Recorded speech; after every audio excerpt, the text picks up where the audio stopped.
ଆରେ ହେ ସ୍କୁଲ ଯାଇ ତ ବଇଚୁଟି। ଆରେ ମୋ ପାଖରେ ବହି ନାହିଁ, ମୁଁ ସ୍କୁଲ ଯିବି କେମିତି? ହଉ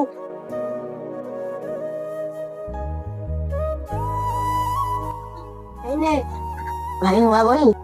ଏଇ ଶୁଣ, ତୋର ଯାହା ଦରକାର ମତେ କହିବୁ, ମୁଁ ତତେ ଦେବି, ତୁ ମନେ ଲଗେଇ ପାଠ ପଢ। ଏଇ ତୁ ପଢିବୁନୁ? ଆମେ ଦି ଜଣ ପାଠ ପଢିଲେ ପଇସା କୋଉଠି ଅଛି? ତୁ ଭଲ ପାଠ ପଢ, ମୋ ନାଁ ରଖ। ହଉ ଭାଇ ତମ ସଇଲେ ନା କଣ? ମତେ ଜୋର ଭୋକ କଲାଣି। ହଉ ଚାଲ ଯିବା ଖାଇବା। ଭାଇ ଭାଇ ଆରେ କଣ ହେଲା? ଭାଇ ମୁଁ ଯୋଉ ଇଣ୍ଟରଭ୍ୟୁ ଦେଇଥିଲି, ଆରେ କଣ ହେଲା? ଭାଇ ମୋ ଚାକିରି ହେଇଗଲା। ଆରେ ତୋର ଚାକିରି ହେଇଗଲା?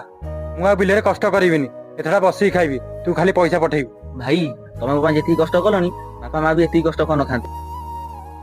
ଭାଇ ତମେ ମୋ ପାଇଁ ଯେତିକି କଲଣି, ମୁଁ ଏଇ ଜନ୍ମରେ ତମ ଋଣ ସୁଝି ପାରିବି। ରହ।